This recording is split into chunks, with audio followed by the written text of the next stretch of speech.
esta organização criminosa, ela se valia da estrutura da prefeitura, né? Aliás, eu não vou dizer se valia, porque eu entendo que essa organização ainda está atuante, né? Ela ainda está atuante. Daí, aliás, a urgência, a necessidade de fazer essa entrega aqui à Câmara de Vereadores para que a Câmara possa tomar as suas providências o mais rápido possível. Ressalto mais uma vez, até o momento, de acordo com segundo as provas colhidas, né?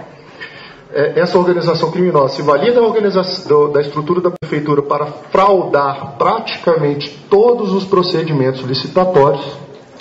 E essas fraudes, elas tinham métodos variados, mas com o intuito certo de, ora, favorecer aliados políticos do prefeito, ora, conseguir vantagens em dinheiro.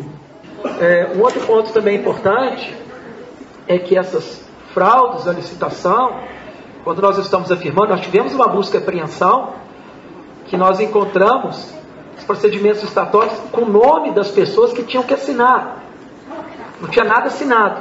E a fraude são: realizam um serviço ou efetuam a compra para depois convalidar como se estivesse correto. Essa é uma forma de fraude. A outra fraude: eu escolho a pessoa que vai ganhar. Então eu trago orçamentos forjados. Essa também é uma outra forma. Terceira forma: eu vou anulando a licitação, eu vou evitando que a pessoa que eu não quero ganhar ganhe, até chegar na pessoa que eu quero que ganhe. Ou eu faço direcionamento. Então, exemplifico: só pode ganhar a empresa que tiver 30 carros da marca Volkswagen, ano 2010 a 2014. Eu estou dizendo que só aquela empresa que vai ganhar. Então, foram vários os subterfúgios, né? Então, esse é um ponto também importante para vocês entenderem.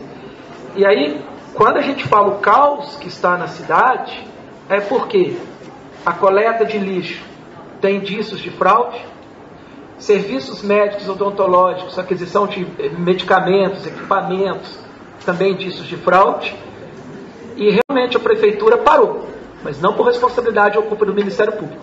Parou porque nós chegamos e o esquema fraudulento ficou bem complicado, né? Veja bem, senhores vereadores, obviamente os senhores devem recorrer ao setor jurídico da Câmara para que os senhores sejam esclarecidos acerca do que se trata, né, essa infração administrativa, o motivo pelo qual nós estamos trazendo essa documentação aqui. O doutor Fabiano vai poder falar bem para os senhores, mas eu posso adiantar, né? Até porque é interessante que toda a população ela entenda o que está acontecendo, né?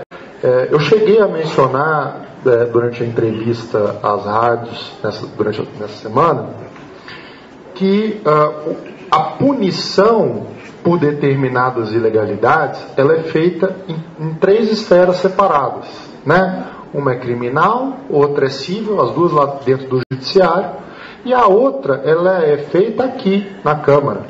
Então, quer dizer, quanto a essa punição, quanto à apuração desses fatos aqui dentro da Câmara Legislativa, o Ministério Público ele não vai ter ingerência alguma.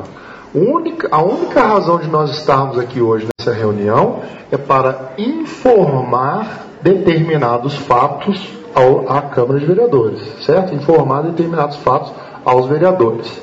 Para que os vereadores, se entenderem que esses fatos se enquadram na previsão legal dessas infrações administrativas que eu estou falando, se os vereadores entenderem assim, isso aí pode acarretar a cassação do mandato do prefeito. Vou explicar para os senhores o que diz a lei, né?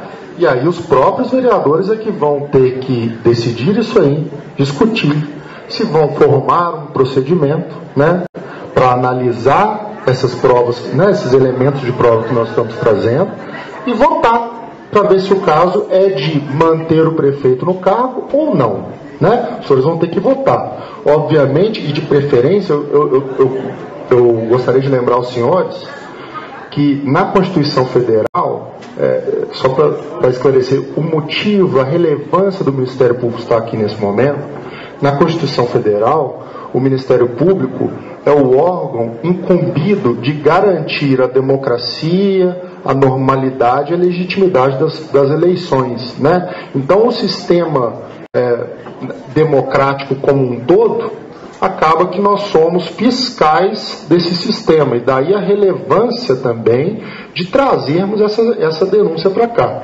né? Para que isso possa ser resolvido democraticamente aqui, justamente no ente legislativo. Mas o que diz a lei? Vamos voltar aqui. O que diz a lei, Decreto-Lei 201 de 1967? Diz o seguinte, no artigo 4º: são infrações político-administrativas dos prefeitos municipais, sujeitas ao julgamento pela Câmara dos Vereadores e sancionadas com a cassação do mandato. Quais são? Então percebam, eu já vou pular direto, são 10 incisos, eu já vou mencionar os que a gente vislumbrou que talvez podem ser de interesse da Câmara. Então nós temos aqui: impedir o exame de livros, folhas de pagamento e demais documentos que devam constar nos arquivos da Prefeitura, bem como a verificação de obras e serviços municipais por comissão de investigação da Câmara ou auditoria. Isso é o inciso 2. Inciso 3, desatender sem justo motivo convocações ou os pedidos de informação da Câmara, quando feitos a tempo e em forma regular. Praticar contra expressa disposição de lei, ato de sua competência ou omitir-se na sua prática.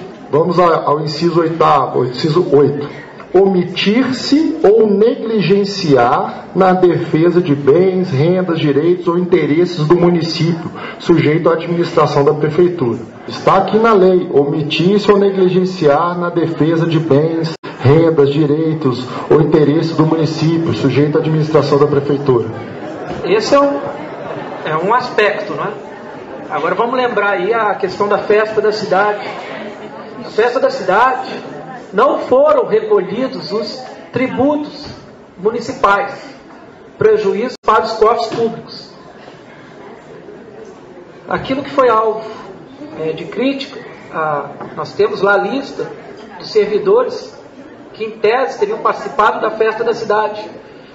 Então veja bem, esse prejuízo causado aos cofres de Goiás não foi só ao transporte escolar. Vamos pegar a festa da cidade, né? Não se recolheu o imposto devido do empresário João Hélio, os 3 anos de festa. 3 anos de festa não foram recolhidos. E provavelmente as 3 festas do carnaval, que também é ligado a este grupo, também não foram recolhidos. Então, cada tópico desse é relevante. Agora, eu vou ressaltar o primeiro ponto que o Dr. Guilherme falou, e isso nos dá a ideia dessa suposta organização criminosa. Como é que ela consegue agir? Quando ela dribla a transparência, quando ela dribla a publicidade. Já há um procedimento instaurado contra o prefeito, porque não se cumpre a lei da transparência em Goiás. Nós não sabemos as idas e vindas do prefeito a Belo Horizonte, as diárias, os veículos que são utilizados, se o interesse é público ou se o interesse é privado. Qualquer um do povo que aqui está nos escutando, ele pode pegar essa ação de improbidade que lá está, tirar a cópia, via a Câmara, representar para a instauração de um pedido de apuração de responsabilidade política e administrativa do prefeito. Então, Luciano, é óbvio, eu estava falando de exemplo, senhores. Quando eu falo aí, por exemplo, a negligência, a omissão na defesa dos interesses do município, e me referi aos transportes, obviamente é um exemplo, porque a lista, se eu for falar a lista inteira, nós não saímos daqui hoje. O volume de documentos que nós já angariamos no Ministério Público é enorme. Nós já temos indícios fortíssimos de crime contra a ordem tributária e lavagem de dinheiro. Então, senhores, voltando aqui, ainda a gente pode cogitar também, senhores vereadores, a gente também pode cogitar a incidência do inciso 10, que é proceder de modo incompatível com a dignidade e o decoro do cargo, né? Percebam que nós podemos cogitar aqui da incidência de vários desses artigos, né? E aí, eu gostaria, até como eu havia dito no início, que eu gostaria de pedir para os senhores vereadores, se possível, né, para que disponibilizem amplamente as informações que estão constantes aqui nessa documentação, né, para que a população ela possa ter acesso e controle, né, para que haja uma transparência que é, como bem colocou o doutor Luciano, é o que está sendo necessário, que é justamente o que está faltando, né, aqui na administração municipal. Então a gente espera que a Câmara, diferentemente do que tem acontecido aí, que tem demonstrado a Prefeitura, se posicione de maneira mais transparente. Então prestem atenção nestes fatos que estão sendo trazidos aqui. Parece aos senhores que nosso objetivo é com que determinado serviço público pare? Pois bem, senhores, nosso objetivo não é esse. E tampouco é, os senhores podem ter certeza, não é prejudicar este ou aquele indivíduo, exerça ele um cargo público ou não. Nosso objetivo aqui, ele é completamente impessoal e é unicamente a aplicação da lei.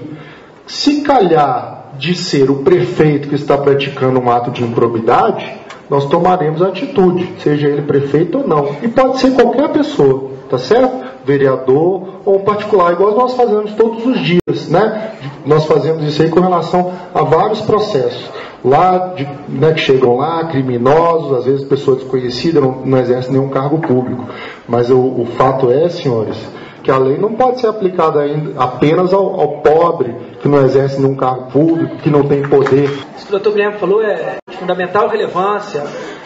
Quando nós chegamos em Goiânia, eu lembro uma conversa que nós tivemos, e o doutor Guilherme dizia: Luciano, a cidade não está legal, a cidade está suja, a cidade está mal cuidada.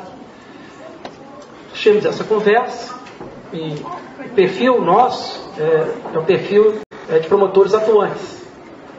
Nós não baixamos a cabeça, nós não gostamos de tapinha nas costas, nós não somos políticos, e nós entramos no Ministério Público para atuar, independentemente de quem está sendo investigado. Tanto é que, nós podemos falar isso, nós não investigamos pessoas, nós investigamos fatos. Devem se lembrar que na primeira fala do Ministério Público, quando houve a fraude da festa da cidade, nós fomos em fatos. Está sendo investigada a gestão do prefeito, não está sendo investigado o prefeito. Eu faço a questão de olhar aqui para todos os vereadores que aqui estão hoje. Os senhores devem se lembrar que aqui estive, inspecionei o Aode Pereira e falei: lá não é local para doação de casa, lá vai inundar. E a população ontem saiu de bar. A nossa atuação é impessoal. Quando essa investigação começou, nós sequer tínhamos a noção de onde que isso iria parar. E se vocês me perguntarem hoje, eu continuo não tendo noção onde isso vai parar, né? Então, esse esclarecimento que eu considero de fundamental relevância. E é uma frase que nós do Ministério Público gostamos de dizer. É importante que a população de Goiânia saiba que exista lei. Porque a lei para o pobre, e eu digo principalmente a criminal, ela sempre existiu. E o doutor Guilherme foi muito feliz. Nós nunca tomamos representação por causa disso. O doutor Flaviano rotineiramente faz audiência comigo, doutor Guilherme. Sabe a forma educada que nós tratamos as pessoas, os réus ou os investigados. Agora, só porque chegou no andar de cima, a quem achou que nunca seria investigado, a quem sempre disse de alto bom som em público, que não tem medo do Ministério Público, que não tem medo da Justiça, e a investigação chega a ele, e aí aciona contatos políticos para tentar tirar o Ministério Público, o promotor de justiça daqui, porque isso foi pedido, mas foi indeferido. Só voltando então ao motivo da nossa reunião, né? Eu achei que a gente deu essa volta, foi até salutar a fala do Dr. Luciano, no seguinte sentido, né? Para voltando aqui ao ponto da reunião, que é o seguinte, senhores, são muitos os casos, senhores vereadores, são várias as ilegalidades, são vários os crimes, né? E vários os crimes e graves, praticados num período relativamente curto, de 3 anos. Aí, vejam bem, né? Só aí é óbvio, os senhores é que vão decidir, os senhores é que vão ter que debater. Eu lanço, todavia, essa semente para os senhores debaterem. Vale a pena manter alguém que está se portando dessa maneira na chefia do executivo? Amém. É isso que os senhores terão que debater, né? Quando eu faço essa colocação, eu quero que os senhores entendam, não é que, obviamente, eu tenho o meu julgamento que eu vou colocar lá dentro das minhas manifestações, vou atuar, né, dentro do meu munus, né, dentro das minhas atribuições, para conseguir valer, aí sim, né, o meu objetivo constitucional, que é de fazer valer a lei e a democracia, que isso está lá na Constituição, que é uma das minhas obrigações. Eu no mínimo, né, é óbvio, a minha extensão desse meu objetivo aqui hoje é trazer para os senhores e tentar plantar essa semente para que os senhores, dentro da atribuição dos senhores, também consigam fazer valer a lei e a democracia, né, como vereadores que são. Então, senhores, vejam, os casos são muitos. Aí perguntem-se, os senhores e senhores, né, óbvio, cidadãos de Guanhães, considerando todos esses crimes que estão sendo cometidos, e o enquadramento, senhores, que está aqui, que nós já podemos ver aqui na lei de responsabilidade, de crime de responsabilidade do prefeito, os senhores vão ter que debater nesta casa. Eu acharia salutar, ficaria emocionado se a população acompanhasse esse procedimento. Foi contratado aí por uma quantia vultosa, uma empresa para fazer a publicação, né, dos atos da prefeitura por um jornal. Esse jornal não circula, tá certo? Não circula. Foi contratado, os senhores já ouviram falar do jornal Atuante? Alguém conhece esse jornal? Pois é, esse jornal não circula. Qual que é a informação que consta aqui? Toda vez que precisava publicar alguma coisa, essa pessoa que venceu a licitação, ela ia lá e publicava 1 ou 2 exemplares para entregar lá na prefeitura, só para fazer constar que ele tinha cumprido o contrato. Nós conseguimos apurar o valor de cada jornal, tá? Um exemplar variava entre 18 e 20 reais. Foi contratada também uma empresa para regularizar a sinalização de trânsito. Isso foi efetivamente contratado. Aí eu pergunto para os senhores como é a sinalização de trânsito de Guanhães, ela existe? Pois esse dinheiro está sendo pago. Esse dinheiro está saindo do cofre da prefeitura, e sendo pago, tá certo? Através, inclusive, aqui de um esquema em que uma das empresas foi contratada. Como essa empresa não atendia ao interesse de um dos secretários que queria outra empresa, acabou-se aí fazendo-se uma trama em que a nota fiscal era emitida por outra empresa. Tá certo? Isso tudo está aqui. Da mesma maneira, não sei se os senhores sabem, os computadores da prefeitura trabalham com um sistema informático de dados. Aí uma empresa é contratada para fornecer um programa que vai lá prestar assessoria informática para a prefeitura. A escolha dessa empresa, ela varia de acordo com o humor, por exemplo, do Dr. Valtinho Edjan, que, obviamente, ele escolheu ali com todos a gente já tem aqui a prova de que todos os profissionais lá da prefeitura, eles sabem, né, que um determinado sistema, ele tem uma qualidade muito maior do que a outra. Todavia, a outra empresa que tem uma qualidade pior, ela ela foi favorecida nessas licitações, né? Ela foi contratada a despeito de ser um sistema pior. Por que ela foi contratada com um esquema pior? A gente já tem aí diversas informações de que havia os contatos ali diretamente entre o dono dessa empresa e o senhor Valtinho Edjan, né, Alves, que obviamente aí supõe-se, provavelmente estava recebendo alguma vantagem com relação a isso. Mais outro caso de investigação, né? Fracionamento de licitações, contratações de diversos tipos de assessoria contábil, jurídica, né? O concurso público, aqui a gente já tem informação, senhores, né? Que o doutor Valtinho era quem controlava todas as licitações, a parte jurídica de todas as licitações. E curiosamente, ele nessa posição de comando dentro das licitações, ele teria aí contratado a empresa que elaborou o concurso, né, realizou o concurso público, no qual ele foi aprovado em primeiro lugar, por uma grande coincidência.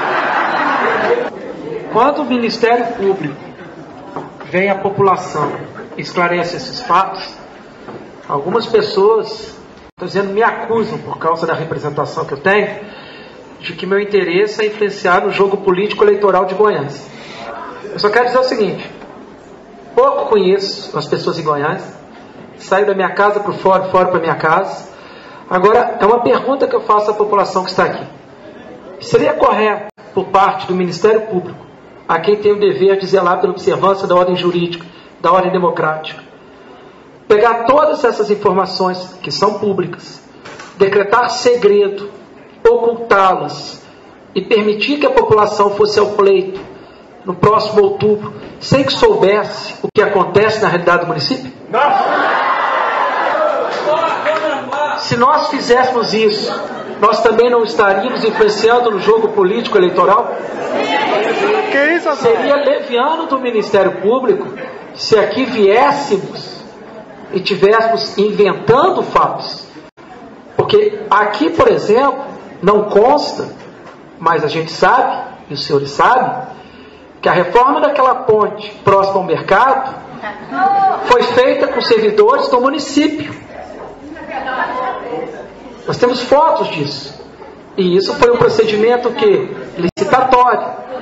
Então, eu só queria que a população tivesse essa clareza, que nem eu, nem o doutor Guilherme, nós temos pretensão política, nós não temos interesse político nenhum. Para nós, seria muito melhor se tivesse uma Goiás em que a administração pública respeitasse a lei. Porque, como o doutor Guilherme diz, nós estamos trabalhando mais de 12 horas dia, finais de semana, feriados. Tivemos que cancelar nossas férias. Não temos condições de tirar férias, porque se um tirar, o outro colega fica sobrecarregado. Então nós viríamos aqui, colocando em risco não só a nossa carreira, mas a nossa dignidade como homem, para inventar mentira? De forma alguma. Então a população tenha essa noção de que os fatos aqui são seríssimos, são gravíssimos. A própria população sabe desses fatos. E aí um dos motivos que eu considerei risível de uma representação que eu tomei foi: o promotor de justiça pediu para as rádios divulgarem para a população apoiar o Ministério Público. E a cada 15 minutos as rádios estão divulgando. Mas e foi graças a essa divulgação que a população trouxe essas denúncias. Agora, tem um ponto aqui, é o seguinte: cada fato desse dá ensejo a um processo de eventual cassação. Então, os senhores vejam bem que isto aqui é o pouco que já fizemos, e diria para os senhores que ainda faremos muito mais.